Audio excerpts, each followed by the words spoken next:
Should we start now? Yeah. Okay. Hi, thanks for joining us. For the next 2 days, we will be bringing you some of the key insights from our 2019 Spring Seminar. And I'm here with Michael Sneed. He's the Executive Vice President, Global Corporate Affairs and CCO of Johnson Johnson. He was just on stage with his Vice Chairman, Joaquin Duato, and they were speaking about J&J's corporate purpose. So you shared great insights about your Credo and how you really embed purpose into your organization and how you bring this all to life. So I just want to ask a couple of questions to share with those who weren't able to be here in the room with us in New York. Sure. So why don't you start by talking about how would you describe J&J's, how you add value and who create value in society? Yeah, so thanks for the question, Annabelle. And let me just say, of course, it's great to be here at Page and great to be able to be part of the seminar. In terms of purpose and value, in terms of creating value, from a J&J perspective, that's really how the company started. So we really started 133 years ago with the purpose of essentially trying to help patients stay alive with sterile surgical dressings, believe it or not. This was right after the Civil War, and a lot of soldiers were dying because of their wounds, and the notion of sterile bandages, believe it or not, hadn't been invented. And so that really was the brainchild of our founders. And so this notion that we started as a company with a real purpose, and of course that then created value for our patients, value for customers, obviously value for our own employees, and then of course the community at large. So from our perspective, when you're talking about putting purpose and value together, at least at Johnson & Johnson, that is a very close connection, because people see what they do, the ideas that they develop from a purpose perspective really do impact society, and that creates value for everybody. And how does this connect and relate with your Credo? So we look at our Credo and our purpose as really intertwined. So our Credo is our set of values. It's really the foundation of Johnson & Johnson, and it's really what grounds us as an organization. Our purpose is really what we aspire to. So one grounds us, and one really propels us forward. So it's a way of making sure that we know from which we've come, if you think about that. But also our purpose says, okay, where are we headed?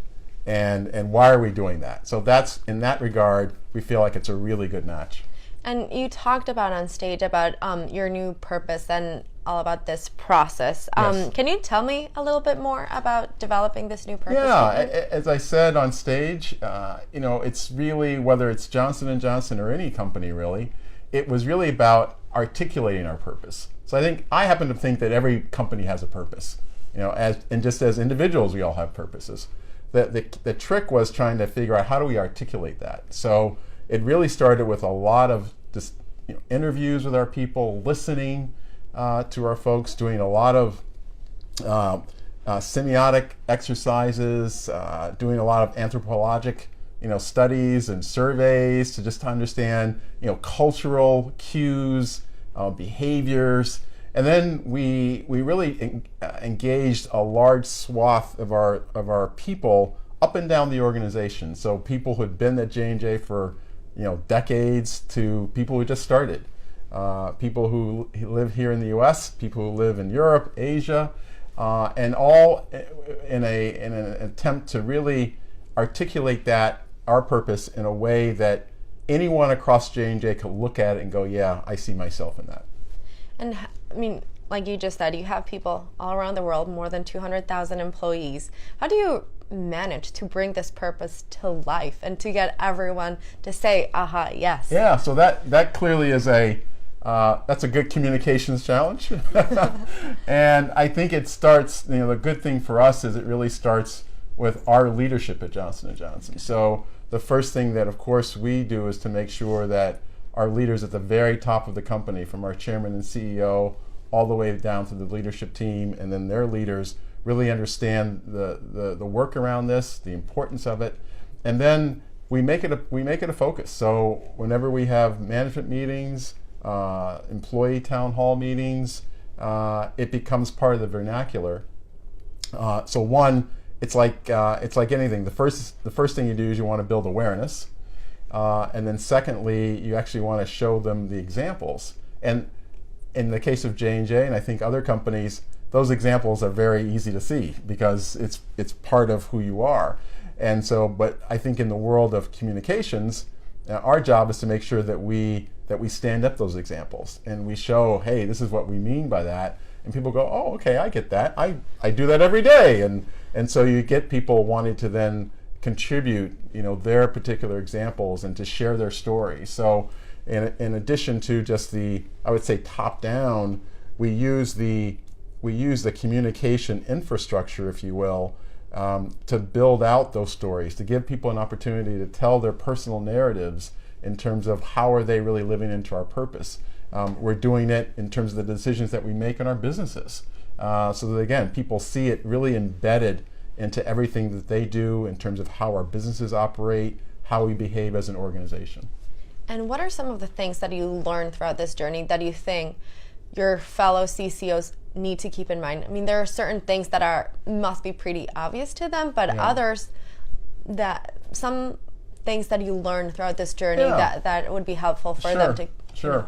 I think a couple of things. One, I think you have to go into it with the full support of your top management. Without that, it's going to be kind of the flavor of the month, and you don't want that to happen. Second of all, this is as much about formulating and articulating a purpose. That's important, but part of that journey is really deep listening to the organization, because everyone in the organization is passionate about this topic, and you want to give them an opportunity to really bring that out. And then third, recognize that it's a long-term journey. This isn't the kind of thing that that's going to be over in 6 months or a year, or frankly even 5 years. This is the kind of thing where if you really believe that it's critical to the long-term growth and frankly the acceleration of your organization, then you'll see it as strategic as you see anything else. You'll see it as strategic as you do your investment in R&D, your investment in talent, your investment in your capital equipment, etc. That's the kind of perspective that you need to have. Great. Well, thank you so much, Michael. Great insights. And thank you for watching.